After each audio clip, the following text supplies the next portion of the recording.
Assalamualaikum warahmatullahi wabarakatuh. Innal hamdalillah nahmaduhu wa nasta'inuhu wa nastaghfiruh wa na'udzu billahi min shururi anfusina wa min sayyiati a'malina. Man yahdihillahu fala mudilla lahu wa man yudlil fala hadiyalah. Asyhadu an la ilaha illallah wahdahu la syarika lah wa asyhadu anna Muhammadan 'abduhu wa rasuluhu amma ba'du fa inna khairal kalami kalamullah wa khairal huda huda Muhammadin sallallahu alaihi wasallam wa syarrul umuri muhdatsatuha wa kullu muhdatsatin bid'ah wa kullu bid'atin dalalah wa kullu dalalatin finnar. Alhamdulillah, pertama kita rafa'kan syukur kita kepada Allah Subhanahu wa taala yang mengumpulkan kita dalam dalam majlis ilmu yang kita harapkan majlis yang mendatangkan manfaat yang besar, sama ada berbentuk ilmu yang bermanfaat ataupun amalan yang kita beramal dengannya, seterusnya istiqamah dalam siri amalan yang terbaik, dan kita mengharapkan amalan-amalan ini memberatkan timbangan kita di mizan hasanat kita di akhirat kelak, dan yang paling penting Allah terima amalan kita dan Allah permudahkan bagi kita jalan ke syurga, dan insya-Allah kita mengharapkan kedudukan kita kedudukan yang terbaik nanti. Baik, jadi kita masih lagi membicarakan persoalan yang besar yang berkaitan dengan akhlak, yang mana ianya mempunyai ganjaran amalan-amalan yang tersendiri dan ganjaran-ganjarannya yang tersendiri. Jadi oleh kerana tu akhlak ini dididik daripada kecil sehingga besar. Bagaimana akhlak kita dengan orang tua kita, akhlak kita bersama sahabat-sahabat, akhlak kita di dalam keluarga kita, akhlak kita bersama guru-guru, dan semuanya itu ada kaitan dan ada ganjaran pahala. Ya, ada kaitan dan ada ganjaran pahala, dan jika kita tersalah pula, dia akan mendatangkan kesan yang buruk yang boleh membawa kepada dosa dan boleh menyebabkan kita dibenamkan dalam neraka. Oleh kerana kita menyaksikan hadis-hadis dalam pelajaran-pelajaran yang lepas, hanya kerana kalimah sahaja kita boleh dibenamkan ke dalam neraka ataupun dimasukkan ke dalam syurga. Ya, begitu sekali. Hanya kalimah, perbuatan-perbuatan ini ataupun amalan-amalan ini perlu dijaga elok-elok, apatah lagi dalam perjalanan kita menuju kepada Tuhan kita. Hanya tinggal beberapa hari sahaja kalau ikutkan, ya, beberapa hari yang dimaksudkan ini dalam usia kita umat Muhammad, hanya dalam setahun 60 tahun ke 70 tahun sahaja. Itu kalau umur yang Rasulullah kata, umur yang berakhir dengan tarikh bahawa kebanyakan umat aku adalah umurnya 60 ke 70 tahun sahaja. Melebihi umur itu jarang sekali, dan ada yang melebihinya dalam bentuk yang dikatakan kembali kepada arzalil umur, ya, menjadi nyanyuk, dan ada yang dapat teruskan dalam keadaan dah tak sihat secara kasar. Ala kulli hal, apa yang penting kita mengharapkan kehidupan kita ini, ya, penuh dengan kebaikan. Tak kiralah awal ke lambat ke mati, itu serahkan kepada Allah. Tetapi urusan-urusan yang perlu kita lakukan, ya, selagi kita masih ada lagi nafas, selagi masih lagi kita hidup, setiap detik yang kita lakukan semua akan dipersoalkan di sisi Ar-Rahman. Maka kita buat yang terbaik. Itu yang paling penting. Ya, buat yang terbaik. Mudah-mudahan Allah terima amalan kita sebagai amalan yang terbaik, insya-Allah. Baik, jadi alhamdulillah setelah pulang daripada Mekah, ya, berada di Madinah dan juga sampai balik Malaysia, baru je keluar wad, ya. Allah uji dengan sedikit kesakitan, ya, alhamdulillah selesai. Maka menarik beberapa perkara yang menarik dalam siri berada dalam rawatan di Pusrawi itu selama 5 hari, ya, dipengsankan semua, agak benda-benda perkara-perkara yang berlaku itu agak menarik. Yang pertama, terima kasih kepada orang yang membantu semuanya, dan orang yang menziarahi dan orang yang mendoakan. Mudah-mudahan Allah berikan kebaikan kepada kita semua dan mendapat ganjaran-ganjaran yang terbaik. Ya, yang menarik sekali apabila pertama sekali amalan-amalan yang kita istiqamah lakukan, tetapi pada hari kita sakit, kadang-kadang boleh terlepas juga. Tak mampu untuk kita nak istiqamahkan disebabkan kesakitan. Ya, bayangkan, ya, itu pasal Rasulullah mengingatkan kepada kita tentang beberapa perkara. Waktu sihat sebelum sakit, waktu senang sebelum susah, waktu muda sebelum tua, dan waktu hidup sebelum mati. Kerana satu persoalan itu kalau kita menungkan, kita kajikan balik, ianya akan berlaku dalam keadaan yang kita tak jangka. Ya, bayangkan istiqamah amalan-amalan kita tiba-tiba pada waktu sakit tu terlepas. Kadang-kadang kita cuba nak buat tak mampu, kadang-kadang kita cuba nak buat tak larat. Ya, bayangkan itu waktu sakit yang dikategorikan sakit biasa. Ya, bagaimana keadaan sakratul maut, sakit yang dikatakan sakit mati itu, waktu itu adalah kemuncak kesakitan yang mana ianya akan mengganggu dalam sistem kita nak menyebut kalimah la ilaha illallah. Kalau tidak diistiqamahkan dari sudut amalan, keimanan kita kepada Allah dengan cara yang betul. Ya, minta Allah pemudahkan kita dalam menyebut kalimah itu nanti di hari kematian kita. Ya, amin. Baik, yang kedua pula, waktu saya nak dipengsankan, ya, nak dipengsankan, kita ni nak pengsan tu, alhamdulillah kita mengucaplah, cepat-cepat mengucap, lepas tu bacalah apa yang boleh kita baca daripada Al-Quran. Dalam berapa minit saja tu dah tak sedar. Ya, tak sedar. Lepas tu bila terjaga tu, ya, alhamdulillah masih lagi teringat Al-Quran yang kita nak baca tu, tak perasan dah. Tapi kita rasa beberapa minit sahaja. Ya, menarik sekali, beberapa minit sedangkan dah duduk dalam 2 jam tempat bilik operation tu, 2 jam. Tapi kita rasa beberapa minit. Ini di antara perkara yang menarik yang disebutkan di dalam Al-Quran dalam kisah Uzair. Ya, bila Allah datang suara bertanya, kam labista? Qala labistu yauman aw ba'da yaum.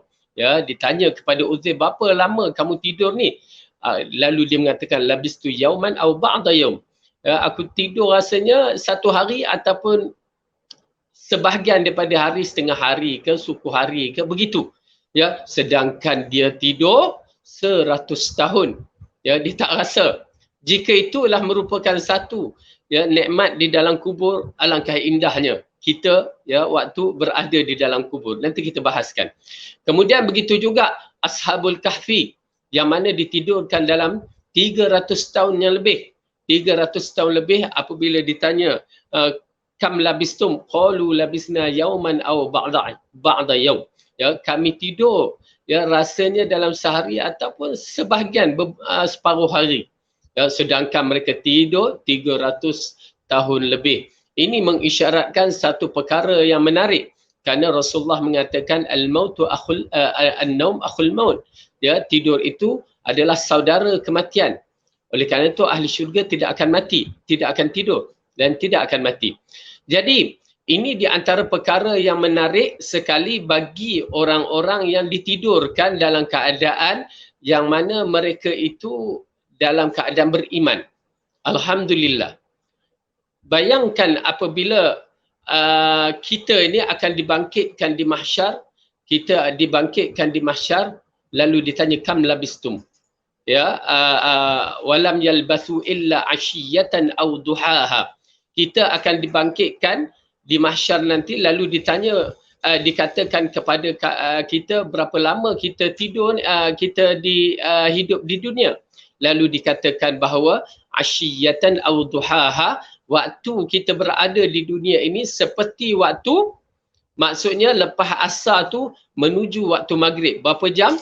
Kalau lepas asar, ambillah waktu asar pukul 4.30, 5.30, 6.30, 7.30, 3 jam saja. Tapi kita rasa umur kita sampai ke umur 60 tahun tu lama. Ya.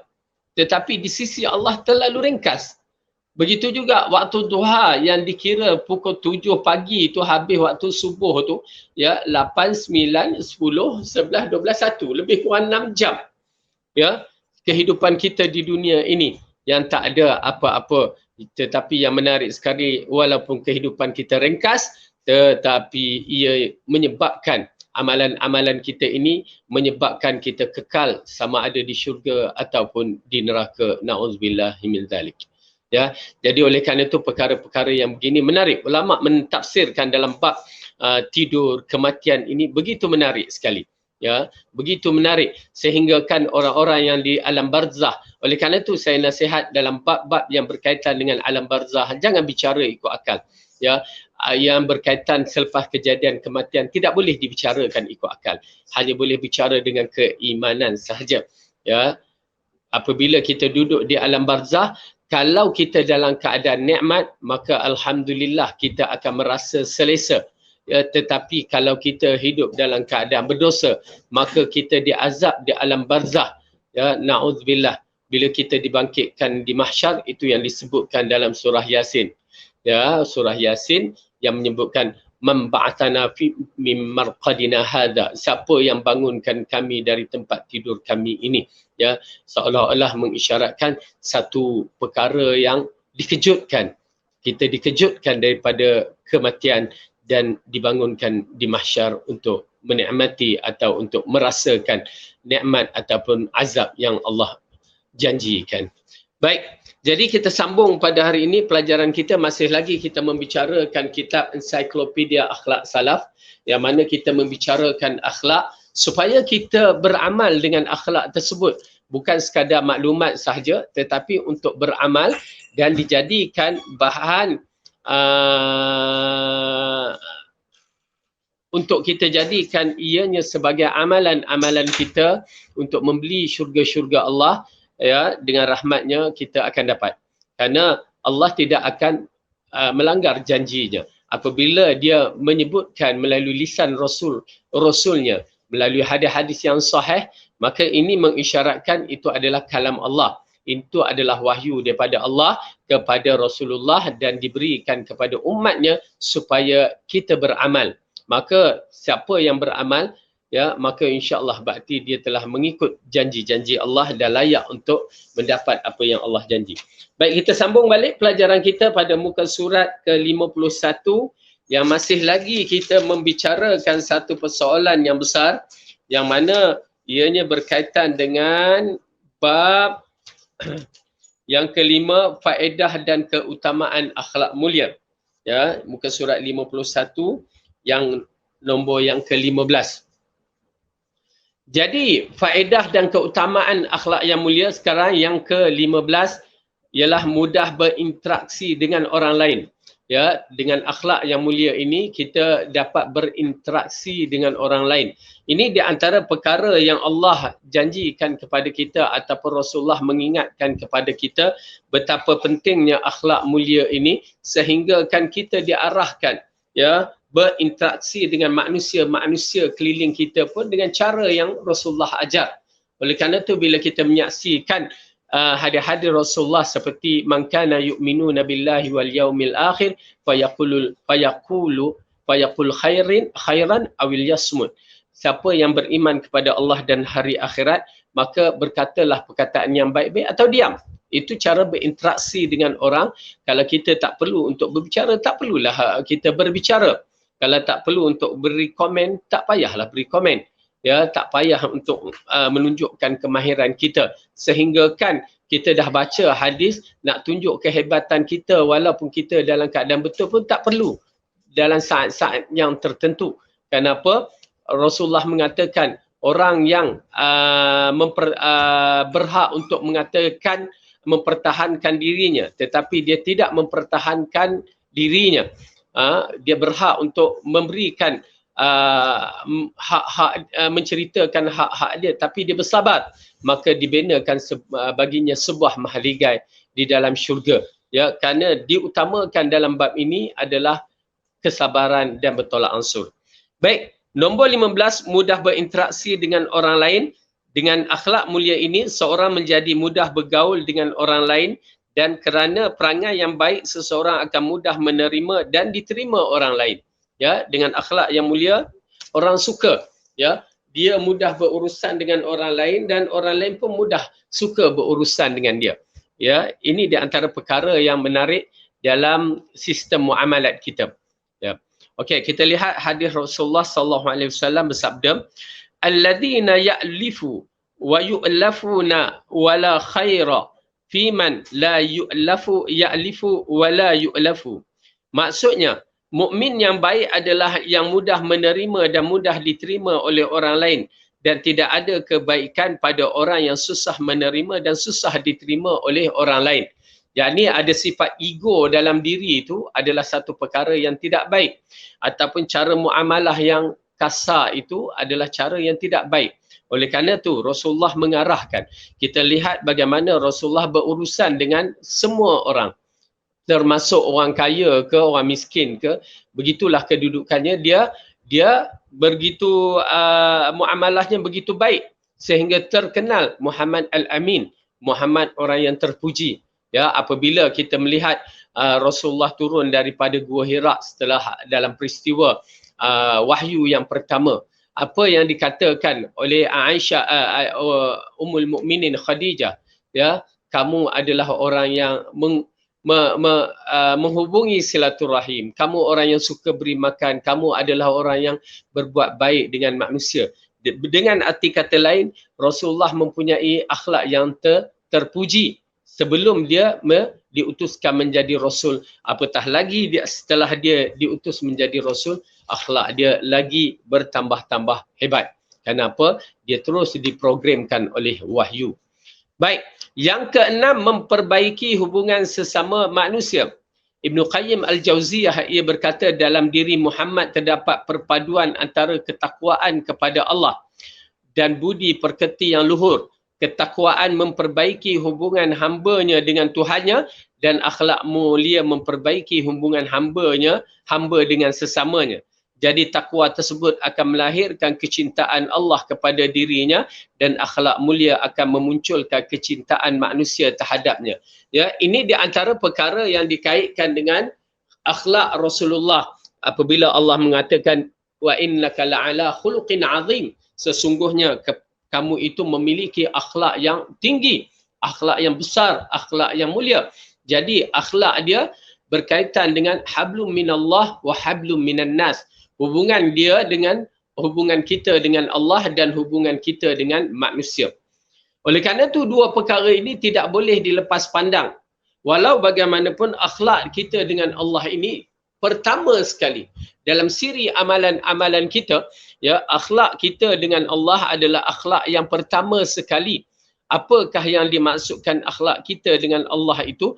Ialah masalah tauhid mesti clear. Ya, kalau masalah tauhid tak clear, akhlak kita dengan manusia baik, ianya tidak akan jadi. Ini dibuktikan daripada ammu ataupun bapa saudara Rasulullah sallallahu alaihi wasallam. Ya, bapa saudara Rasulullah sallallahu alaihi wasallam Abu Talib, yang mana ianya merupakan lelaki yang agung, lelaki yang mempertahankan risalah nubuah di Mekah sebelum wafatnya, sebelum matinya Abu Talib. Tidak ada seorang lelaki atau seorang manusia boleh dikatakan terbaik seperti mana Abu Talib, seperti mana orang-orang yang mempertahankan para nabi, ya, seperti Abu Talib.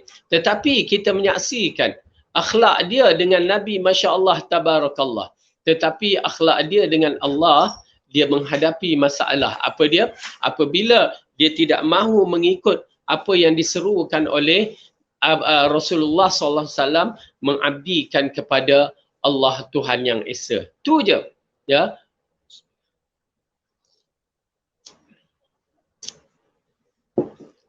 Oleh kerana itu kita kena faham elok-elok dalam akidah, dalam masalah kehidupan kita, akhlak kita dengan Allah mesti clear. Tuan-tuan dan perempuan, jangan biarkan diri kita dalam usia-usia ataupun hari-hari tua kita ini masih kita tidak mengenali Allah seperti mana yang diarahkan untuk mengenalinya. Jangan sampai kita dah nak mati pun kita tidak mengenali pencipta kita. Masih lagi kita melakukan amalan-amalan syirik, amalan-amalan khurafat. Jangan. Tuan-tuan dan perempuan kena berhati-hati. Kerana amalan-amalan akidah ini, masalah tauhid ini boleh membatalkan semua ganjaran pahala-pahala yang kita lakukan jika kita tidak betul. Oleh kerana itu, walau bagaimana sekalipun kita berserban, berjubah, ya, ataupun melakukan amalan soleh yang begitu banyak, begitu hebat, tetapi masalah tauhid tak clear, ya, dia akan rosakkan semua amalan-amalan kita. Walaupun berselawat berjuta kali, walaupun bertahajud sampai bengkak-bengkak dahi.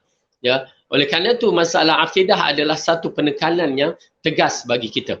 Ya, bagi kita terutamanya bagi yayasan ta'lim, golongan-golongan yang membawa seruan Al-Quran dan As-Sunnah mengikut fahaman 3 kurun yang terbaik ini, akan cuba menyampaikan risalah ini adalah risalah yang amat penting, terutamanya masalah tauhid, supaya kita tidak rosak dengan masalah ini yang boleh merosakkan siri amalan-amalan kita. Okey, kita menyaksikan amalan seperti mana yang dikatakan Ibnu Qayyim Al-Jauziyah, bahawa Rasulullah melengkapi ciri-ciri akidah yang terbaik ataupun sifat agama yang terbaik dengan hubungan dia dengan Allah begitu cantik, hubungan dia dengan manusia pun begitu baik. Ya, dengan arti kata lain, akidah yang dibawakan oleh Rasulullah dah clear dah. Kenapa kita tidak mahu mengikut akidah yang sahih ini? Kenapa kita masih lagi mengatakan akidah kita, tauhid kita mesti di atas dasar falsafah? Kenapa? Sedangkan Rasulullah itu Allah yang menurunkan wahyu, Allah yang menyampaikan, Allah yang menerangkan, dan Rasulullah tahu apa yang Allah nak. Lalu Allah turunkan wahyu dalam surah Al-Baqarah menceritakan a'udzubillahi minasyaitonirrajim fa in amanu bimithli ma amantum bihi faqad ihtadaw wa in tawallaw fa innama hum fi shiqaq. Okey, di mana Allah mengatakan jika mereka itu, wahai Muhammad, ya, beriman seperti mana kamu dan para sahabat beriman, maka mereka mendapat petunjuk. Jika mereka berpaling, sesungguhnya mereka dalam keadaan berpecah ataupun mereka dalam keadaan kehancuran. Okey, jelas kepada kita hubungan kita dengan Allah mesti mengikut cara Rasulullah. Bukan Asy'ariyah, bukan Maturidiyah. Senang cerita, orang nak katalah apa. Kita tetap berdiri. Kerana Asy'ariyah muncul selepas 200 tahun. Al-Maturidiyah pun begitu juga. Selepas 200 tahun kewafatan baginda sallallahu alaihi wasallam. Habis akidah ummah kat mana? Okey, jadi di situ datang perkara yang penting kita tekankan supaya kita berada di atas jalan yang betul. Akidah kita yang betul dan manhaj kita berhubung dengan Allah dengan cara yang betul. Kalau tidak, tuan-tuan dan puan-puan, kita mati dalam keadaan kita tidak mengenal Allah dengan cara yang betul. Na'udzubillah min zalik. Okey. Kemudian akhlak kita dengan manusia, hablum minan nas, hubungan kita dengan manusia hendaklah mengikut cara-cara yang ditetapkan oleh syariat. Kita berhadapan dengan fenomena alam sekarang ini, manusia-manusia yang tidak mengikut manhaj nabawiyah. Mereka lebih suka mengikut manhaj jalan-jalan dalam TikTok. Ya, dalam jalan-jalan dalam apa yang mereka lihat, ya, masyarakat antarabangsa buat. Itu yang jadi isu menari dangdut depan orang ramai pun tak apa. Ya, dengan tergelek-gelek, tergolek-golek, dengan memakai pakaiannya, ya, dikatakan berpakaian tapi telanjang, lepas tu cuba nak mempertahankan, na'udzubillah min zalik. Ini di antara perkara yang kita berakhlak bukan dengan akhlak yang mulia. Bukan berakhlak dengan akhlak yang wahyu. Kita hanya mencari kepentingan dunia tanpa memikirkan kepentingan akhirat, dan na'udzubillah jika tidak bertaubat. Ya. Oleh kerana itu, tuan-tuan dan puan-puan, ya, inilah manhaj Islam yang penting dalam bab ini. Ya, perasaan-perasaan yang begini adalah satu perasaan yang memusnahkan akhlak kita. Ya, apa dia? Kefahaman liberal, kefahaman yang tidak indah dengan hukum hakam Allah, walaupun mengaku diri sebagai seorang Muslim, tetapi cara hidup bukan lagi cara hidup sebagai seorang Muslim. Na'udzubillah. Oleh kerana itu kita berhati-hati dalam setiap perbuatan kita supaya kita tidak terjebak dalam mengikut jalan-jalan orang-orang yang bukan daripada orang Islam. Ya. Ini peringatan Allah bahawa kita akan berhadapan dengan peristiwa-peristiwa itu di akhir zaman. Maka nak buat macam mana? Ya, istiqamahlah dengan cara menuntut ilmu dan mencari kebaikan dunia dan akhirat. Baik. Kemudian yang ke-17,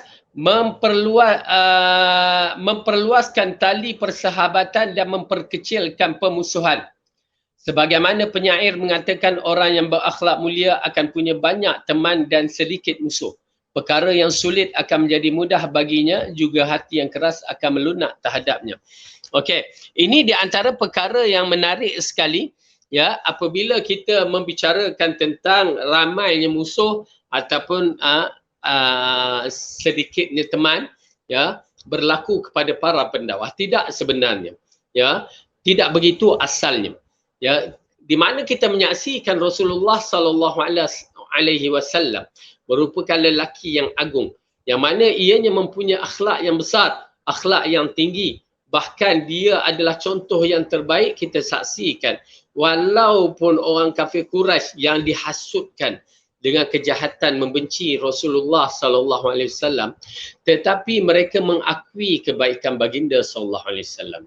Oleh kerana itu dalam peristiwa, ya, dalam menyerahkan amanah-amanah, mereka tidak menyerahkan amanah mereka kepada Abu Jahal, Abu Lahab, ya, tetapi mereka menyerahkan amanah-amanah itu kepada Rasulullah, menyimpan barang-barang kepada Rasulullah. Kerana sifat dia tu, walaupun dia tu orang-orang kafir itu kafir, tetapi dia mengakui kebaikan yang ada pada Rasulullah sallallahu alaihi wasallam. Berbandingkan dengan masyarakat kita ni, apatah lagi para pendakwah yang berhadapan dengan masalahnya, masalah apa? Ya, mereka ini dibenci bukan kerana kerana agama itu, tetapi kerana akhlak mereka, cara bicara mereka dah satu masalah, cara hubungan mereka dengan masyarakat satu masalah, dan banyak perkara-perkara yang merupakan fitnah dalam siri berdakwah. Oleh kerana itu, tuan-tuan dan perempuan, kita kena luaskan tali persahabatan, yakni mengikut syariat. Ya, kita tidak menjadi masalah berhubungan muamalah kita dengan orang-orang termasuk orang kafir, tidak menjadi masalah.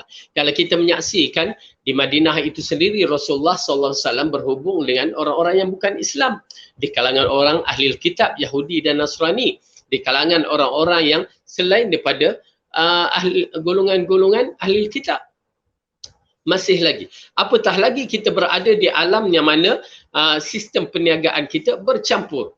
Ya, bercampur dengan orang Islam, orang kafir. Begitu juga dalam keadaan yang begitu, Rasulullah berniaga di Syam, ya, dengan bukan orang-orang yang Islam sebahagiannya. Ya, apatah lagi dalam keadaan mereka itu perkara itu adalah tuntutan syarak untuk mencari rezeki. Ya, oleh kerana itu ada perkara-perkara yang mana kita memahami konsep yang mana apa yang paling penting dalam bab ini, mereka tidak memusuhi kita kerana kesalahan kita. Tetapi kalau mereka memusuhi kerana kebenaran, itu lantak mereka lah. Tetapi dari sudut muamalah kita terbaik. Cara kita bergaul terbaik. Ya, bahkan kita khidmat kepada masyarakat, tuntutan fardu kifayah. Seperti mana kita kerja-kerja pejabat itu semua adalah tuntutan fardu kifayah. Maka ianya perlu dilakukan dengan cara yang terbaik. Ianya amat penting. Ya, tuan-tuan dan perempuan, ianya amat penting walaupun kita bekerja dengan syarikat kafir, orang kafir, selagi dia tidak menghalang ataupun mencanggahi syariat di dalam Islam. Okey, baik. Jadi luaskan tali persahabatan dan memperkecilkan permusuhan itu adalah di antara cara kita menyebarkan dakwah Islamiah.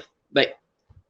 Kemudian kita saksikan sebahagian mengubah lawan menjadi kawan. Ya, mengubah lawan menjadi kawan. Ini di antara perkara yang kita lihat agak sukar tetapi dilakukan oleh Rasulullah sallallahu alaihi wasallam. Kerana apa? Ini kelebihan yang dimiliki oleh Rasulullah, jiwanya adalah jiwa pendakwah, bukan jiwa penghukum. Bila jiwa pendakwah, dia akan cuba menyeru kepada kebaikan. Dia akan cuba menyampaikan risalah supaya orang dapat mengikut kebenaran. Ya, dan oleh kerana itu, macam kita, perumpamaan ini diberikan bagi peniaga. Ya, peniaga untuk melakukan barang dia, dia akan panggil, dia akan buat servis yang terbaik, dia akan berkata-kata dengan yang terbaik, cara yang terbaik, itu semua ya taktik-taktik perniagaan atau kaedah-kaedah perniagaan. Oleh kerana itu kaedah ini amat penting apabila kita berniaga ataupun berdakwah dengan orang, perkara-perkara itu perlu ada, ya, sehingga kan boleh mengubahkan orang yang tak berminat, ya, menjadi minat. Dalam perniagaan kan, mula orang tak minat, tapi bila diterang, akhirnya dia pun nak daftar sekali multi level yang dibuat, ataupun perniagaan yang dicadangkan. Begitu sekali ya kesan daripada cara yang baik. Jadi itu boleh menjadikan mengubah lawan menjadi kawan. Di mana Allah berfirman dalam surah Al-Fussilat, surah Fussilat, ya, a'udzu billahi minasy syaithanir rajim.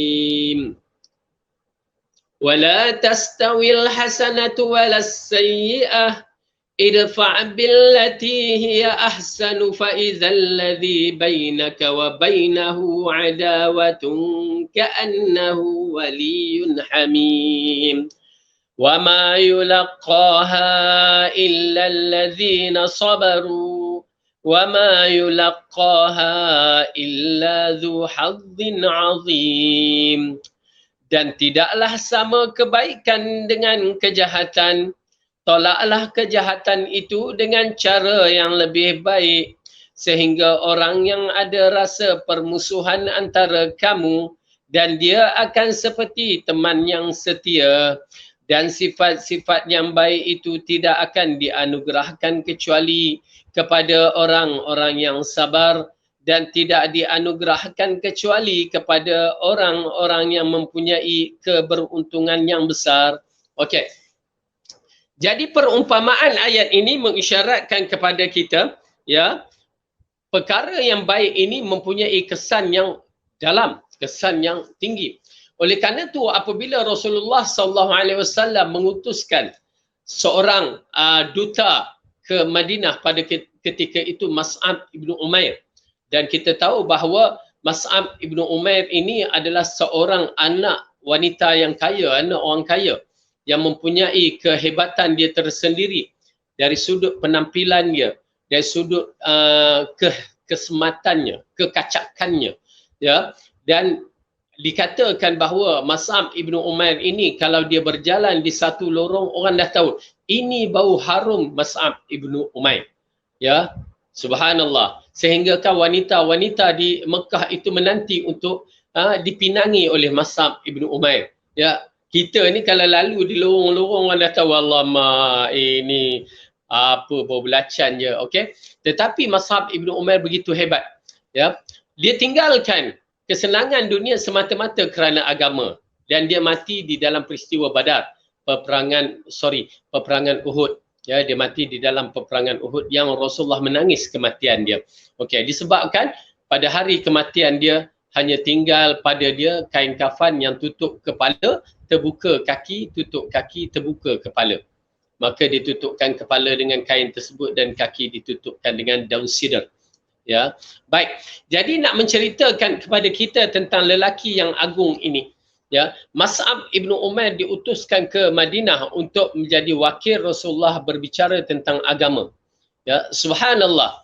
Lelaki yang agung ini, ya, mempunyai akhlak yang tinggi yang dijelmakan apabila dia menganut agama Islam. Penjelmaan akhlak Rasulullah dijadikan sebagai akhlak dirinya.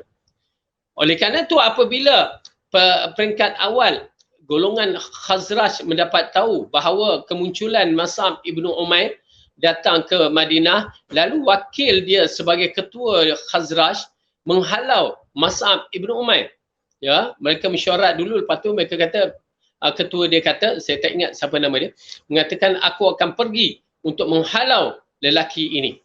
Lalu apabila dia datang bertemu dengan Mas'ab ibnu Umair, alhamdulillah Mas'ab ibnu Umair menyambut dengan cara yang baik, ya, menyambut dengan cara yang baik macam kita lah, ya, kalau kita pergi hotel bagaimana kita disambut, ya, dengan senyum macam kita nak naik kapal terbang tu lah. Okey, jadi kita menyambut, ya, ketua kepada Khazraj ini dengan cara yang baik. Lalu lelaki ini cuba berkeras juga, namun Mas'ab ibnu Umair mengatakan alangkah baik, boleh tak entah kamu mendengar sebahagian pada apa yang aku nak cakap. Kalau kamu setuju, alhamdulillah. Kalau tak setuju, maka aku akan keluar.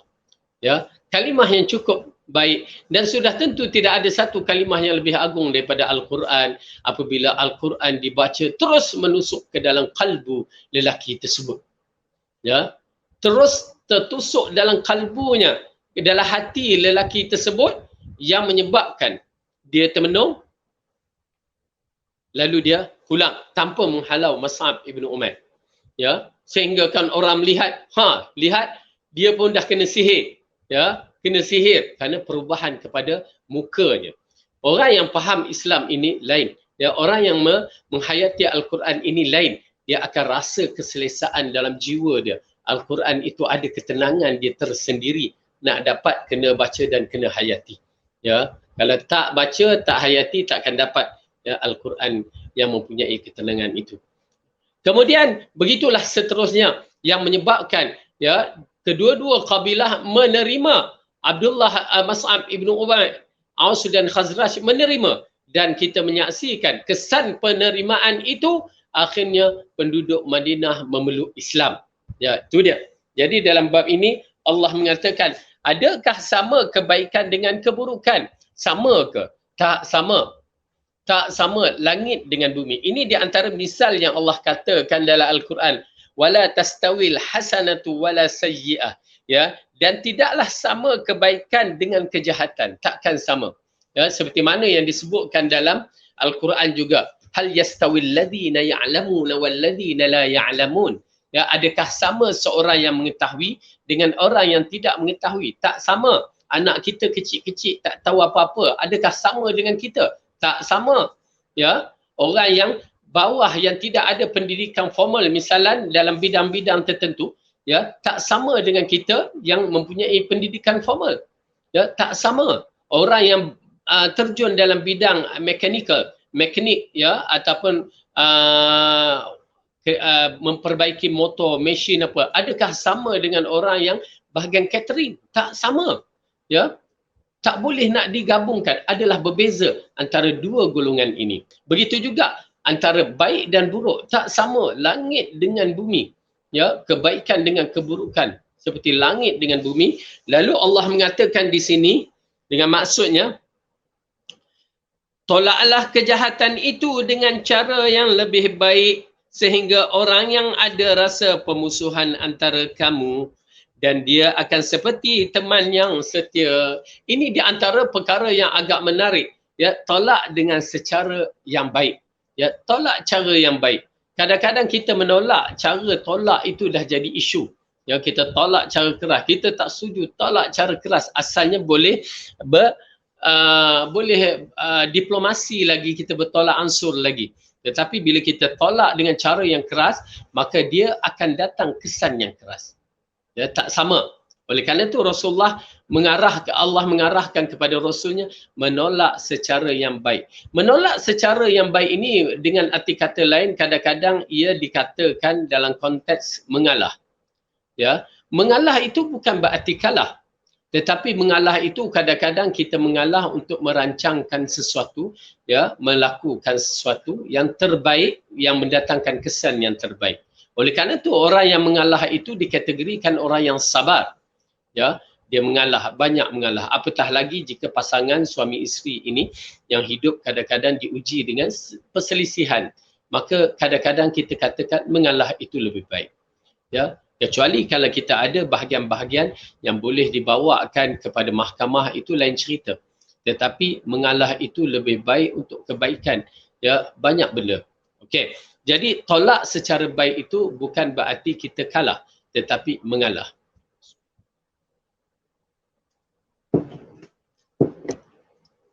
Baik. Kemudian, dan sifat-sifat yang baik itu tidak akan dianugerahkan kecuali kepada orang yang sabar. Dan tidak dianugerahkan kecuali kepada orang yang mempunyai keberuntungan yang besar. Jadi sifat sabar, sifat yang baik ini, ya bukan semua orang dapat. Sifat yang baik ini bergantung petunjuk kepada Allah, tetapi keikhlasan kita juga. Ya, keikhlasan kita juga untuk mendapatkan perkara-perkara tersebut, yakni dengan mengikut arahan Allah dan Rasul. Ya, jadi tuan-tuan dan puan-puan, susunan ini amat penting untuk kita dapati supaya kita dapat ya mengubahkan lawan menjadi kawan. Ya, benda ni agak menarik lah. Ya, menarik. Ya, sehingga kan kalau ikutkan binatang yang buas pun boleh menjadi jinak apabila kita berurusan dengan cara yang betul. Baik. Yang ke-19. Nafkah bagi hati. Akhlak mulia ataupun akhlak yang terpuji itu adalah nafkah terbesar bagi hati manusia. Ya, akhlak yang mulia ini adalah ketenangan jiwa kita sebenarnya. Ya, ia merupakan satu perkara bila kita dah lakukan akhlak yang baik, maka ketenangan tu ada dalam jiwa kita. Itu yang kita nak. Ya, kalau kita lakukan akhlak yang tak baik, maka dia akan menyimpankan satu perasaan marah, perasaan dendam, dia akan berlaku. Ya, tetapi bila kita buat secara yang baik, maka dia akan memberi kesan yang baik dalam hati kita. Dikatakan demikian kerana dengan akhlak yang mulia, hati seorang itu akan terbuka untuk menerima kebenaran dari mana pun datangnya kebenaran itu, sehingga ia terbimbing kepada hidayah dengan izin Allah. Akhlak mulia juga membuat seseorang dicintai oleh temannya, yang dekat maupun yang jauh. Akhlak terpuji ini mendekatkan orang itu kepada sesama, menjadikan mereka redha meskipun dengan kadar serta tingkatan yang berbeza-beza. Atas dasar itu, apabila seorang da'i menghadirkan akhlak yang mulia dalam majlisnya, nescaya ia akan dicinta oleh umat Islam sehingga majlis sentiasa dinanti-nanti oleh mereka. Ya, ini di antara perkara yang menarik sekali dalam membicarakan tentang akhlak, yang mana ianya akan menghidupkan hati-hati yang mendengar. Ya, akhlak ini yang mulia ini akan menghidupkan hati-hati yang mendengar. Oleh kerana itu para da'i ataupun para ustaz, ya, dalam bab-bab yang begini dia kena melatihkan juga diri supaya dia menyampaikan risalah Allah ini dengan penuh amanah dan kita sampaikan penuh kasih sayang. Kita nak menyelamatkan ummah. Ya, kerana dalam hadis Rasulullah sallallahu alaihi wasallam ada memberi misal ataupun contoh yang mana contoh pendakwah ini, contoh Rasul ini ialah seperti api yang menyala-nyala. Ya, api yang unggun api itu dia bila menyala datanglah unggas-unggas yang menuju ke api tersebut. Ya, datanglah binatang-binatang, serangga-serangga yang datang ke api tersebut. Dia lihat api, dia ingat cahaya begitu sahaja. Lalu mereka datang. Kalau dulu zaman Rasulullah bagi misal ni, kerana tidak ada lampu elektrik. Kalau lampu elektrik, kita duduk di tepi hutan, kita akan menyaksikan unggas-unggas itu ya akan datang. Ya, banyak dengan banyaknya, tapi tak ada apa-apalah, dia hanya sekadar duduk di lampu-lampu itu seperti kelekatu. Ya. Tetapi yang Rasulullah sallallahu alaihi wasallam memberi misal ini seperti unggun api, unggun kayu tu dinyalakan di malam yang gelap. Tiba-tiba unggas-unggas ini akan datang untuk pergi ke api tersebut. Kerana Allah jadikan unggas ini suka kepada cahaya-cahaya. Tetapi dia tidak tahu bahawa cahaya api itu bukan seperti cahaya lampu. Yang mana kalau dia masuk aja dia akan terbakar, dia akan mati. Begitulah tugas sebagai seorang da'i yang menyampaikan risalah, dia terpaksa ya menyelamatkan ummah di kiri kanannya yang terus menuju ke tempat-tempat yang boleh memasukkan mereka ke dalam neraka. Jadi tugas kita untuk menyelamatkan mereka dengan cara akhlak yang baik. Itu dia. Ya, kalau sekadar maki hamun, dia tak menjadi masalah. Itu senang. Aku maki hamun, dah aku bebas. Ataupun menghukum, seperti mahkamah aku hukum kamu, kamu tak betul, dah habis. Itu bukan pendakwah. Kita adalah pendakwah, bukan penghukum. Tuan-tuan dan puan, saya ulangkan, kita adalah pendakwah. Kita ingin menyerukan manusia dalam keadaan yang selamat. Kalau kita menyaksikan bagaimana Rasulullah berdakwah, Abu Sufyan, ya, setelah 28, 16 tahun, 13 tahun di Mekah, 6 tahun di Madinah, hampir 20 tahun dia menyerang Rasulullah, membantahi Rasulullah sallallahu alaihi wasallam. Ya, tapi pada akhir hayatnya dia beriman kepada Allah, beriman kepada Rasulullah. Walaupun pada permulaannya dia menentang begitu dahsyat. Begitu juga Akramah Abu Jahal, ya, yang hidup bersama bapaknya menentang Rasulullah, tetapi hari akhir hayatnya dia boleh beriman, dan dalam peristiwa perang perang yang besar di zaman Saidina Umar, dia mati di dalam peperangan tersebut. Okey, menentang Rom. menunjukkan betapa akhlak yang mulia ini bila dia tersentuh daripada hati-hati yang inginkan cahaya kebenaran, maka dia akan menyinarkan hati-hati tersebut. Oleh kerana itu, kepada kita semua, ya, saya menyeru kita adalah pendakwah, maka bersabar dalam siri dakwah. Maka jangan cepat menghukum. Kalau kita nak hukum memang boleh. Ya, hukum senang je. Tak betul. Habis. Sadaqallahul azim. Aku belah lah. Ya, gitu. Tetapi kita bukan penghukum.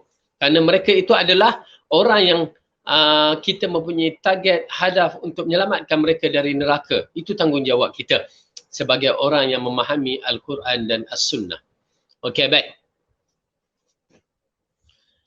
Yang ke-20, menjadi buah tutur yang baik. Orang berakhlak mulia selalu menjadi buah bibir yang baik, bahkan biografinya diabadikan dalam sejarah. Di tempat, dalam kondisi apapun, orang-orang akan selalu memperbincangkan kebaikan seseorang terbukti memiliki akhlak yang mulia. Ya, jadi orang yang mempunyai akhlak yang mulia memang akan disebut-sebut. Tetapi tuan-tuan dan puan-puan, itu bukanlah hadaf kita, hadaf ataupun matlamat kita untuk mendapat pujian manusia. Tak. Kita adalah untuk mendapat keredaan Allah. Cuma ianya secara tak langsung apabila dibicarakan tentang akhlak atas suatu perkara, dikaitkan nama si fulan, maka ianya dibicarakan dalam bentuk yang baik. Ya, oleh kerana itu bila kita menyaksikan para nabi disebutkan, bila disebutkan nama para nabi, kita akan menyaksikan sejarah para nabi dengan penuh kebaikan. Sehingga Allah menjadikan sejarah Nabi Ibrahim dan juga Rasulullah SAW disebutkan dalam siri amalan kita harian solat 5 waktu tu. Dalam tasyahud kita berselawat yang disebutkan selawat Ibrahimiyah. Ya, Nabi Ibrahim disebutkan dalam siri selawat tersebut dan Rasulullah SAW. Ya, begitu nama-nama yang terbaik. Tetapi bila kita menyaksikan nama-nama yang tidak terbaik ataupun akhlak yang buruk ini, akan diikuti dengan perkara-perkara yang na'udzubillah min zalik, seperti Fir'aun, seperti Qarun, ya, seperti kaum Thamud, seperti kaum-kaum yang menentang para rasul, ya, Haman, ya. Bahkan kita menyaksikan apabila disebutkan nama-nama mereka ini, maka dicemuh, ya, diburukkan dalam keadaan yang mereka terhina, ya. Oleh kerana itu, tuan-tuan dan puan-puan, ya, kebiasaannya orang-orang yang terpuji ini akan terpelihara selepas kematian mereka. Nama-nama mereka akan merebak harum. Baik. Yang ke-21, selamat dari kejahatan makhluk. Keselamatan ini disebabkan orang yang berakhlak mulia tidak akan membalas keburukan dengan keburukan, tetapi dia membalas keburukan dengan kebaikan, keramahan, ucapan maaf dan mengikhlas apa yang menimpanya. Atas dasar itulah orang yang berakhlak mulia memiliki keutamaan atas kebanyakan manusia sehingga ia selamat dari kejahatan manusia. Ya, ini di antara keistimewaan orang yang berakhlak mulia. Kerana apa? Dia, okey, kita ambil poin ni amat penting sebagai seorang Muslim. Orang yang berakhlak mulia, orang Muslim yang berakhlak mulia, dia tidak akan menolak kejahatan melainkan dengan cara kebaikan. Tu dia. Dia tak akan tolak jahat lawan jahat. Takkan. Ya, dia akan menolak kejahatan dengan cara kebaikan. Kalau qisas pun dia akan balas mengikut sesuai dengan apa yang berlaku, dan Allah kata fa'fu, ya, kemaafan itu lebih baik. An ta'fu aqrabu littaqwa, ya. Kamu memaafkan itu lebih baik, lebih rapat dengan ketakwaan. Ya. Jadi oleh kerana itu, sifat sebagai seorang Muslim, dia akan banyak bertolak ansur, ya, dalam perkara-perkara yang ini dia maafkan. Dia akan mempermaafkan. Namun ada benda-benda yang kita terpaksa, ya, meletakkan ketegasan dalam bab-bab itu. Seperti mana Syekh Saleh Utsaimin mengatakan, ya, dalam macam kereta lah. Ya, ini berkaitan. Saya dulu agak pemaaf juga dalam bab ini, tapi bila dengar fatwa begitu, ya, penting juga kita beramal. Di mana kalau orang tu dia cuai ataupun memang jenis cuai, jenis tak ambil berat, ya, main langgar je traffic light, main ikut jalan tu, ikut jalan raya tu macam jalan dia, maka berlaku aksiden, kena kita pula. Waktu tu kita diarahkan, ya, lebih baik bertegas, ya, berkeras supaya mengajar dia. ya, supaya dia kena belajar, ya, berhadapan dengan perkara tersebut. Kalau kita maafkan berarti dia rasa selesa, dah tak jadi masalah, tetapi dalam bab-bab yang begini kita kena tegas supaya dia belajar, jangan kurang ajar ataupun jangan buat tak baik di atas jalan raya. Itu di antara misal. Ya, untuk mendidik, macam mana kita ajar anak-anak kita, kadang-kadang kita rotan dia untuk mendidik, itu tidak menjadi masalah. Ya, namun dalam bab-bab yang mana boleh kita bertolak ansur, maka kita akan memaafkan. Kemudian yang ke-27,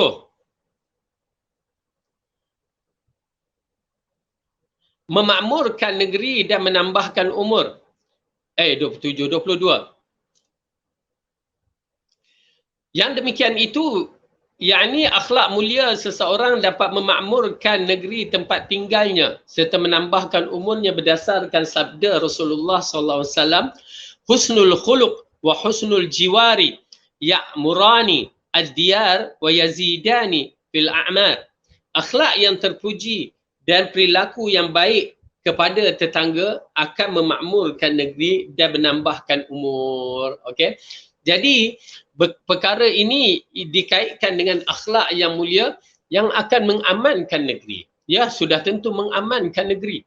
Ya, apabila kita berakhlak mulia dengan jiran kita, kita berakhlak mulia dengan keliling kita, orang akan akui akhlak kita ni mulia dan dia akan mendatangkan keamanan.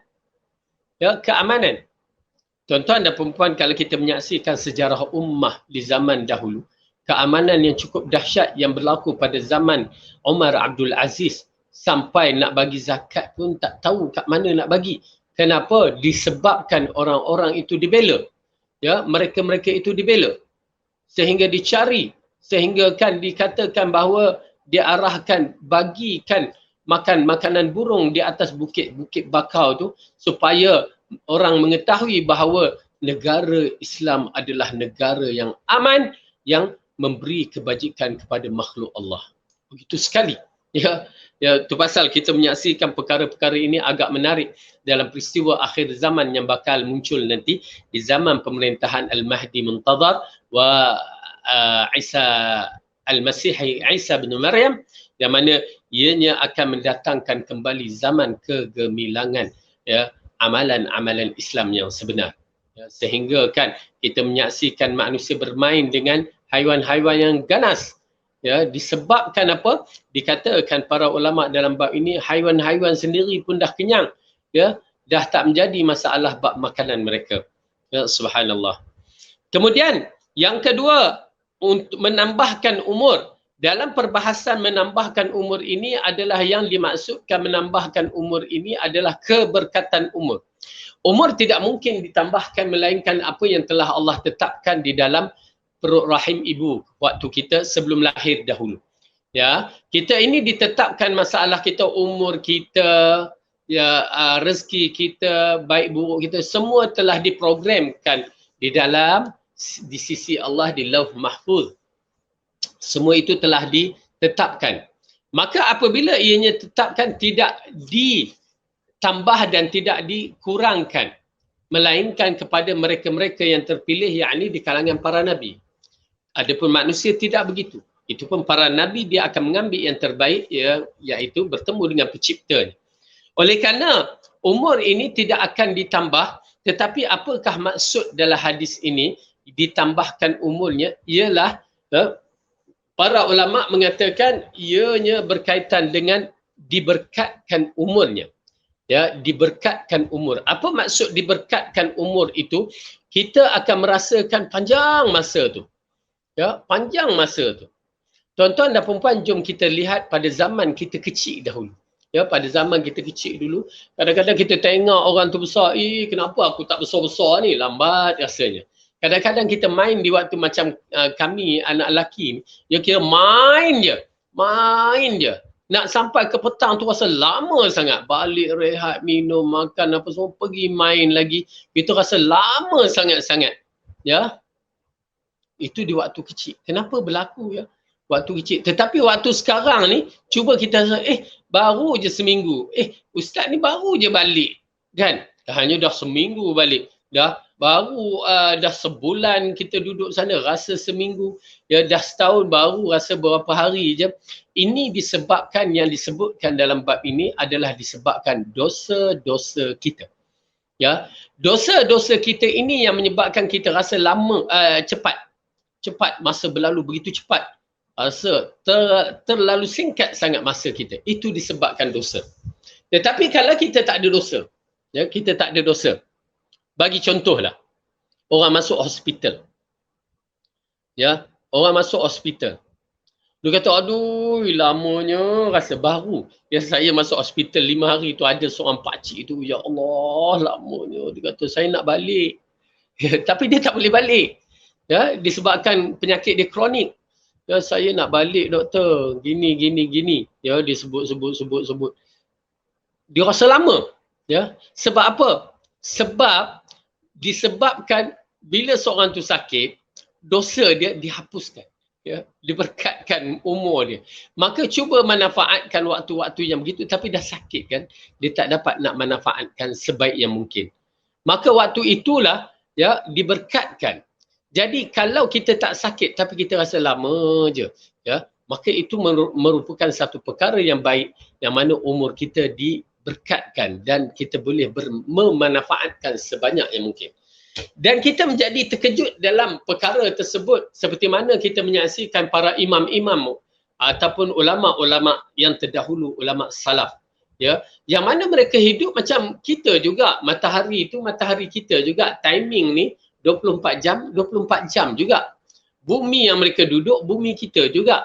Cuma mereka berada di arah barat sana, kita berada di arah timur. Itu je beza dia. Mereka ada 4 musim. Ya, kita hanya ada musim hujan, musim panas di garisan khatul istiwa. Okey? Tak ada bezanya. Tetapi kenapa, ya? Seperti Imam Ibn Qayyim Al-Jauziyah mengarang kitab, ya, Ibn Hajar Al-Asqalani mengarang kitab, Syekhul Islam Ibn Taymiyah, ya, mengarang kitab. Subhanallah, bila dibicarakan pada zaman ini, mereka mengarang kitab itu seolah-olah tidak sama dengan usia mereka. Ya, kitab yang dikarangkan itu seharusnya melebihi usia mereka. Subhanallah, dahsyat. Ya, bagaimana mereka boleh mengarang kitab dalam keadaan bentuk yang mana kitab itu dikarang begitu banyak dengan ilmu. Kalau kita karang kitab hanya sekadar cerita-cerita aja, tak ada ilmu tu, ya, kurang. Bahkan tak mengarang pun kitab. Saya yang tulis kitab, dia pun tertangguh-tangguh banyak kali nak untuk diprintkan, tertangguh-tangguh. Ya, kerana tengok ada kesalahan lagi. Ya, terutamanya yang paling saya takut dalam bentuk hadis-hadis yang sahih, ya, takut hadis dhaif saya sahihkan. Itu memang saya takut. Itu disebabkan ilmu kita, kekurangan ilmu kita. Ya. Ibn Qayyim Al-Jauziyah mengarang kitab Zadul Ma'ad tu daripada Syam menuju ke Mekah pada musim haji. Syam ke Mekah hanya dalam tempoh 2 minggu atau tak sampai sebulan, habis kitab Zadul Ma'ad 4 jilid. Ya, subhanallah, tebal-tebal. Ibn Taymiyah yang berada di dalam penjara mengarang Fatwa Ibn Taymiyah, ya, yang dikatakan begitu banyak, ya, berapa jilid kitab Fatwa Syekhul Islam Ibn Taymiyah. Kita ni kalau duduk penjara, bukan kitab yang kita hasilkan, tetapi air mata yang kita hasilkan. Ya, berkolah-kolah agaknya. Ya, tapi Syekhul Islam Ibn Taymiyah rahimahullah, lelaki yang agung ini, yang mengarang kitab di dalam penjara. Ya, bayangkan betapa hebatnya, ya, lelaki yang mulia ini. Okey, jadi nak menceritakan yang dimaksudkan ialah dipanjangkan ilmu itu, umur itu adalah diberkatkan umurnya. Baik. Yang ke-23, membuka pintu ilmu. Akhlak mulia bisa membersihkan hati dan menenangkan jiwa pemiliknya. Dengan hati yang demikian, seseorang lebih mampu untuk memiliki ilmu yang ingin diraihkan. Selain itu, akhlak mulia ini menuntun pemiliknya untuk bersikap rendah hati dan lebih menjaga etika ketika berada di majlis ilmu.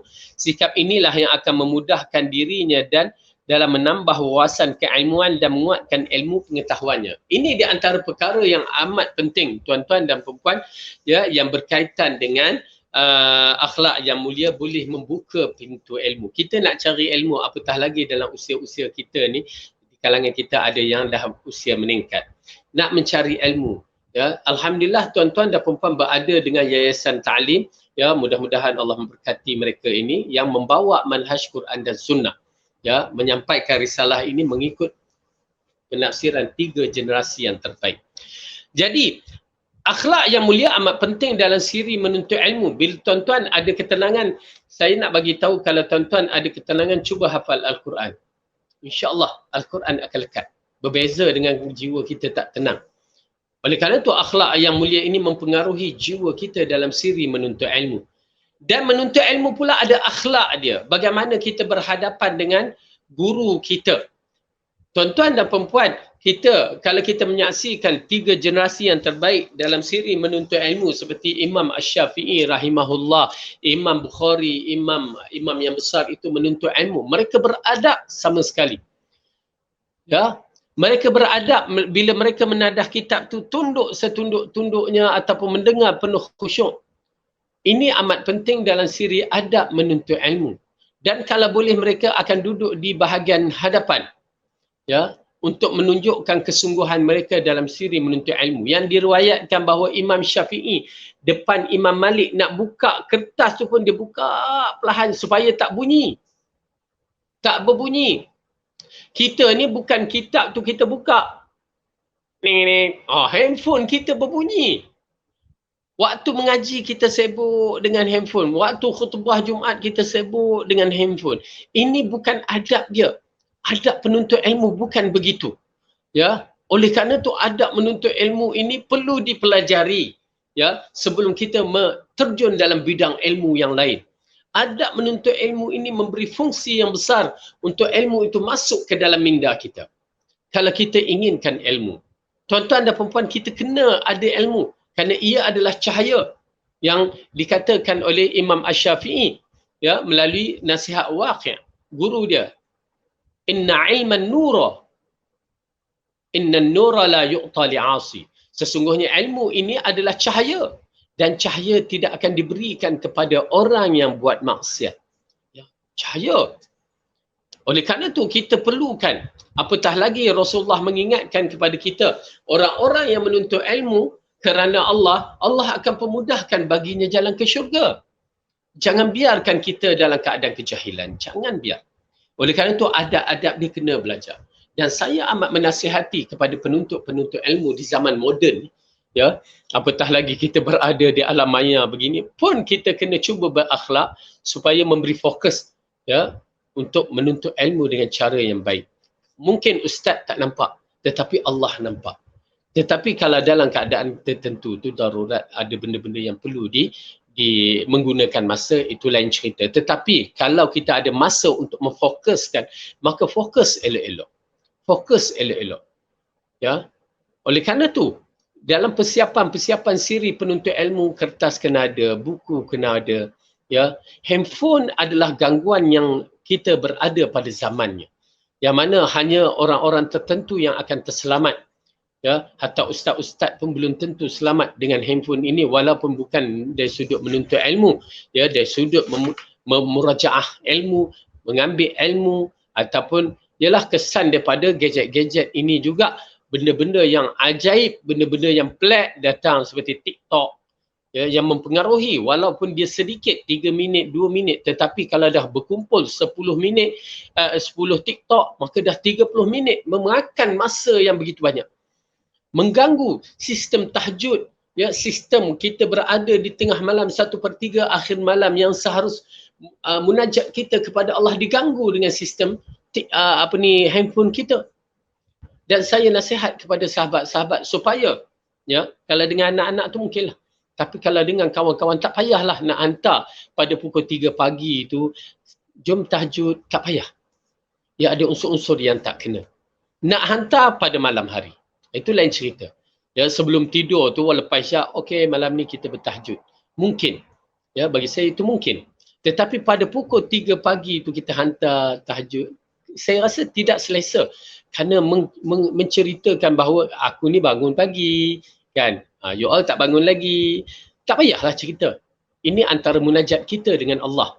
Biarlah kita bangun ke tak bangun ke, orang buat apa tahu. Ya, tuan-tuan dan perempuan, ini antara perkara-perkara yang menarik yang seharusnya kita fahami di zaman ini. Diceritakan dalam kisah seorang lelaki ini yang disebutkan, saya tak ingat, tak hafal nama dia. Ya, jiran dia, ini berlaku di tanah apa Arab, yang mana di anak dia ni setiap waktu macam waktu tengah malam tu bangun, dia tengok ada tiang di atas rumah dia. Di atas rumah sebelah. Ya, tiang. Tapi bila siang tak ada tiang. Bila malam ada tiang. Siang tak ada tiang. Ya, sehingga hari kematian orang itu, dia menyaksikan tak ada tiang dah. Lalu ditanya, apakah yang tiang tersebut? Maka diceritakan bahawa lelaki itu pada tiap-tiap malam dia berqiyamul lail di atas rumah dia tu. Ya, rumah orang Arab ni, atap dia bukan macam atap kita. Ya, atap dia atap yang landai. Okey, tu dia. Dan begitu juga ada seorang tabi'in kalau tak salah, sampai keluarga dia pun tak tahu dia bersahur, berpuasa. Dia duduk, ya, ambil makanan. Mereka ingat dia makan untuk diri dia, ya. Waktu makan dia ambil, tetapi dia bawa keluar, dia bersedekah kepada orang lain. Ya, waktu maghrib dia baru berbuka. Sehingga begitu sekali untuk merahsiakan siri amalan-amalannya sehingga sampai keluarga dia. Ya, oleh kerana itu saya agak menasihat dalam bab ini bagi mereka. Bukan saya katakan tak boleh, ya, tapi saya melihatkan agak tidak selesa. Ya, takut ada unsur-unsur yang tak kena pada diri kita. Ya, masalah riak, masalah ujub akan datang. Ya, cuba elakkan. Baik. Jadi membuka pintu ilmu amat penting bagi kita, penuntut-penuntut ilmu bila berada di depan guru, elakkan. Macam mana kita berada di depan mak ayah kita, elakkan bermain handphone. Begitu juga berada di depan guru kita. Kemudian, yang ke-24, mendamaikan dua pihak yang berpertikai. Dengan akhlak mulia, seorang dapat tampil sebagai juru damai bagi dua pihak yang berselisih. Hal ini dikerana sosok pemilik akhlak mulia mudah diterima oleh tiap-tiap pihak yang berada dalam kondisi yang berselisih. Dengan akhlak itulah pula ia terbantu untuk bisa mengambil sikap yang tepat sehingga ia dapat mendekatkan kembali dua hati yang berjauhan kerana pertikaian serta dapat menyatukan dua pendapat yang berbeza kerana salah faham. Ya, ini di antara perkara yang penting kerana apa? Kerana orang yang mempunyai akhlak yang mulia dan juga kena ada ilmu dalam bab ini. Ya, kalau orang tak ada ilmu, tak ada akhlak mulia, ya, dia pergi orang tu bergaduh, dia perangatkan lagi. Ya, dia jadi batu api. Ya, kalau orang tu bergaduh, dia dari belakang pula jenis mengumpat, menambahkan asam garam pada umpat untuk sedapkan lagi. Ini bukan akhlak yang mulia. Tetapi orang yang mempunyai akhlak yang mulia, dia akan cuba mengelakkan pertikaian, pergaduhan. Kerana bila sesuatu itu bergaduh, maka sistem masyarakat akan hancur. Oleh kerana itu kita berhadapan dengan sistem politik yang tidak sihat kerana bergaduh antara satu sama lain dan sistem masyarakat kita hancur. Okey, dalam bab ini agak menarik peristiwa yang Rasulullah SAW yang dilantik sebagai Al-Amin. Bila gelaran itu dapat, ya, gelaran itu dapat apabila dia menyelesaikan perselisihan masyarakat Mekah pada ketika itu, yang mana kita tahu bahawa perselisihan itu berlaku disebabkan Hajarul Aswad. Ya, apabila dibina semula Kaabah kembali, masalah nak meletakkan Hajarul Aswad, kedudukan yang begitu tinggi, begitu agung, begitu kemuliaan yang tinggi. Ya, semua kabilah waktu itu di Mekah mempunyai banyak kabilah. Siapa yang nak letak? Masing-masing kabilah nak meletak. Masing-masing menunjukkan kehebatan mereka untuk meletakkan. Kerana itu keistimewaannya. Sehingga tidak dapat kata putus. Sehingga hampir-hampir bergaduh peperangan. Orang Arab ini, ya, zaman dahulu kalau berselisih berperang. Dia bukan main jentik-jentik penampar ke tak, ya. Peristiwa kuda ditampar pun, ya, sampai 70 tahun mereka berperang. Kuda kena tampar. Ni orang Arab, ya, pada zaman itu, dan masih kekal di Yaman perangai itu. Ya, perangai kabilah ni kuat di Yaman. Ya, siapa yang duduk Yaman dia akan tahu. Ya. Okey, jadi Rasulullah SAW pada ketika itu belum diutus menjadi Nabi dan juga dia juga tidak tahu akan perkara tersebut, tetapi apabila dalam mesyuarat mengatakan kita akan mengambil orang yang pertama sekali masuk ke Masjidil Haram, ya, maka ia adalah orang yang pertama kita akan minta dia berikan pandangan hukum, pendapat, ya, untuk siapa yang layak meletakkan Hajarul Aswad tersebut. Maka tiba-tiba Rasulullah SAW, jiwa hati yang merindui Kaabah, jiwa hati yang merindui kebenaran, ya, masuk. Bila masuk, lalu mereka melihat Muhammad yang masuk, mereka percaya. Kenapa? Muhammad terkenal orang yang baik akhlaknya, baik budi bicaranya, baik hubungannya, macam yang kita cerita apa yang Khadijah katakan. Ya. Kemudian mereka minta keputusan daripada Rasulullah Muhammad pada ketika itu sebelum dia diutus menjadi Nabi. Maka dia pun Allah berikan kelebihan kepadanya untuk menyelesaikan masalah. Lalu dibentangkan serban dia ataupun kain yang dibawa itu untuk melapik-lapik, dibentangkan 4 segi itu kan. Biasa kain begitu 4 segi. Dan diletakkan Hajar al-Aswad dengan tangan yang mulia di tengah-tengah itu. Maka diarahkan semua ketua kabilah datang ataupun wakil daripada kabilah-kabilah datang. Bila kain yang besar itu, ya, maka kabilah kalau 4 bucu je, 4 kabilah, sedangkan ia lebih. Maka dengan kain yang besar itu, maka semua kabilah-kabilah ni pegang. Setiap orang pegang bucu masing-masing, ya, yang mana tak dapat bucu ambil pegang kain tu. Maka bawa ke tempat Hajarul Aswad. Ya subhanallah. Mereka pun bawa, semua bawa sampai ke tempat Hajarul Aswad, lalu Rasulullah angkat dengan tangan yang mulia, dia masukkan. Ya, maka dia angkatkan, dia masukkan. Maka selesai masalah. Nampak tak? Bagaimana akhlak yang mulia menyelesaikan masalah daripada mengalirkan darah. Ini mendamaikan dua pihak yang bertikai. Begitu. Oleh kerana itu dalam bab-bab ini kita menyaksikan di antara akhlak yang mulia memainkan peranan menyelesaikan dua golongan yang berselisih pendapat. Oleh kerana itu bukan kita mengatakan tipu itu dibenarkan. Tetapi apabila Rasulullah membenarkan daripada juzuk-juzuk tertentu, maka dia menjadikan kelonggaran.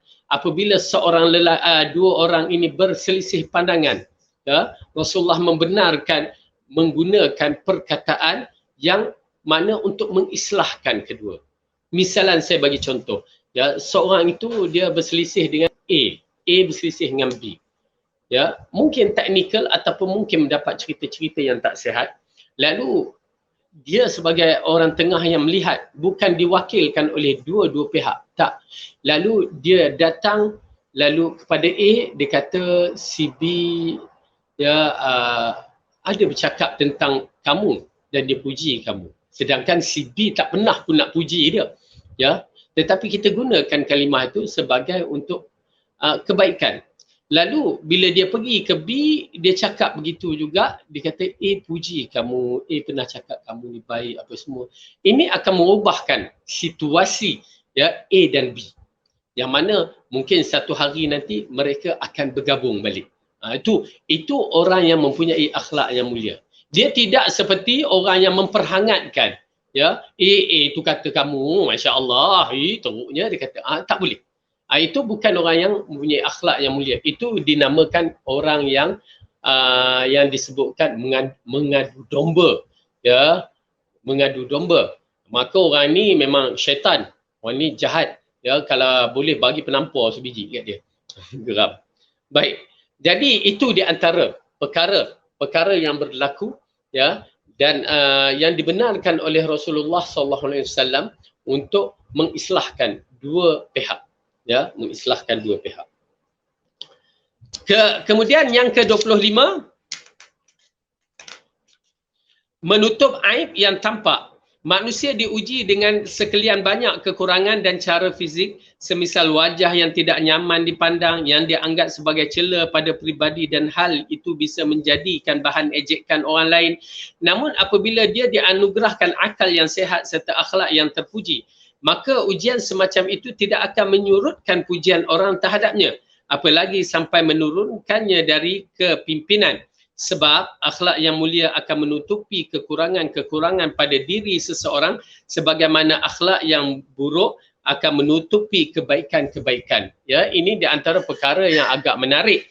Kenapa? Akhlak yang mulia ini akan menutupi banyak keburukan. Itu pasal kadang-kadang kita bila kata orang tu begitu, aku kenal dia, dia baik orangnya. Macam tu kan.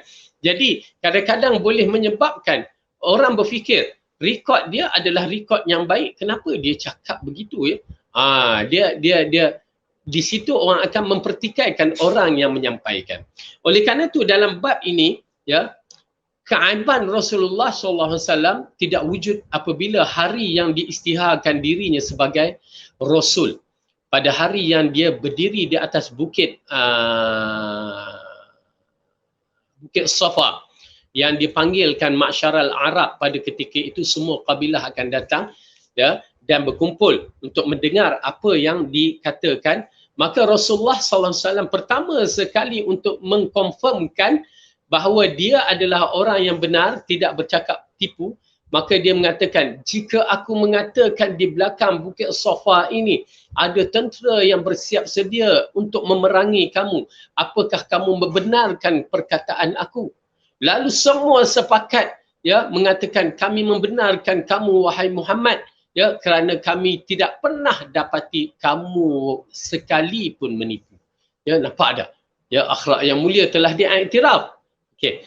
Oleh kerana itu tuan-tuan dan perempuan, dalam bab ini akhlak yang mulia ini dia akan menutup segala perkara-perkara yang buruk, yang mana tak sengaja kadang-kadang, yang mana kita bersifat manusia memang tidak dinafikan, ya, ada kesalahan dan ada kelemahan, walau dia tu seorang ustaz, walaupun dia seorang tok guru, ya, walaupun apa title dia, masih tetap dikatakan manusia, maka dia ada kelemahan dan kesalahan yang mana kita boleh pertimbangkan.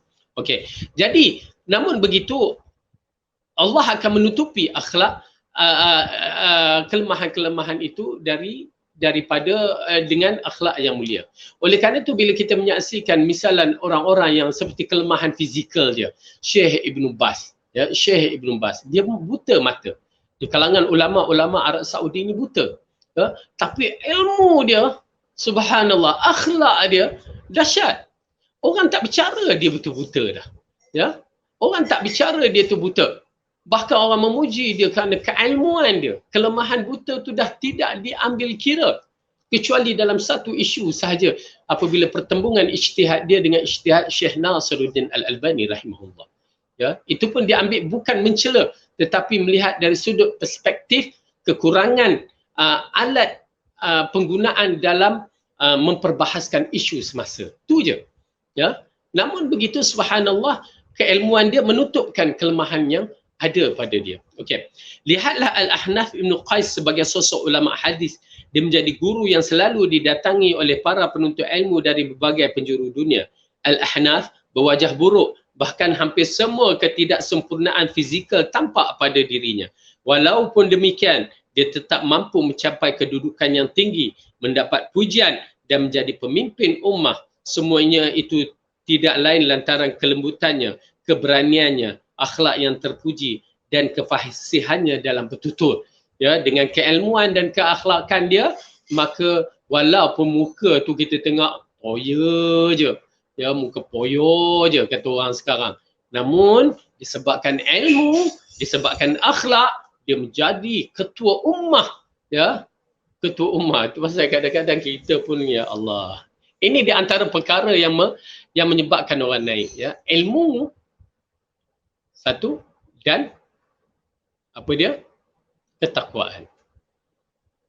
Ilmu dan ketakwaan. Oleh kerana itu Allah mengatakan dalam Al-Quran, yarfa'ullahu alladhina amanu minkum walladhina utul ilma darajat. Allah mengangkat seseorang itu di kalangan kamu dengan orang yang beriman dengan keimanannya dan juga dengan ilmunya, dengan darajat. Pasal kadang-kadang kita tengok, ya, siapa yang Alibaba tu, bukan handsome pun, bukan apa, tapi ilmu dia Masya Allah naik. Ya, kita tengok seorang tu, alamak, tak ada apa-apa, tapi ada ilmu. Maka dia naik. Orang tu smart, handsome, cantik, tapi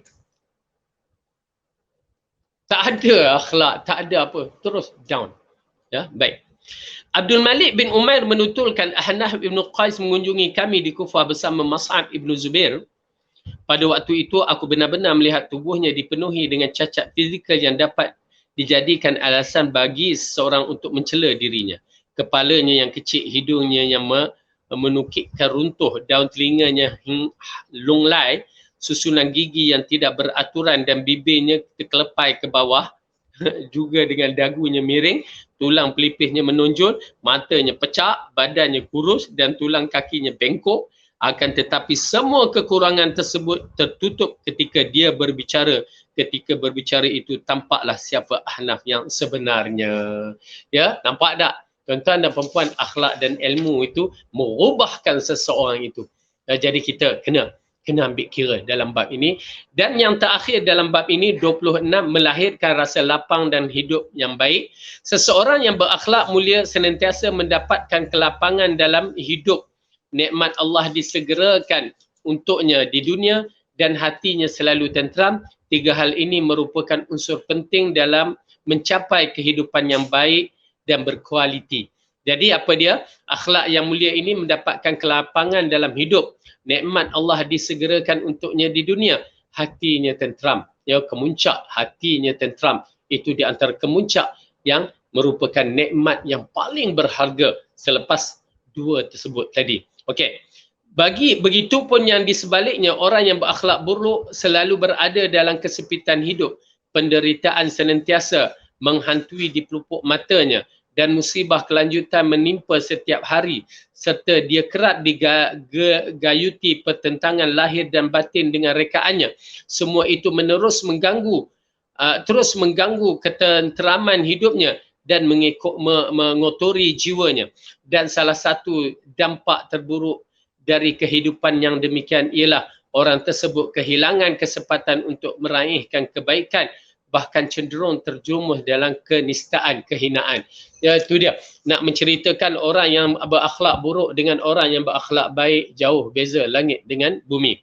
Ingatlah, siapa yang baik akhlaknya, maka kehidupannya pun akan baik, keselamatan selalu bersamanya, serta manusia pasti mencintainya. Sedangkan siapa yang buruk akhlaknya, maka kehidupannya akan ternoda, kebencian akan menyertainya dan orang akan menjauhinya. Jadi tuan-tuan dan perempuan yang dirahmati oleh Allah Subhanahu Wa Taala, setelah kita membicarakan tentang kelebihan ataupun keistimewaan bagi orang yang mempunyai akhlak yang mulia ini, faedahnya terlalu banyak, yang mana berkaitan dengan hubungan dia dengan Allah menjadi terlalu baik dan hubungan dia dengan manusia terlalu baik.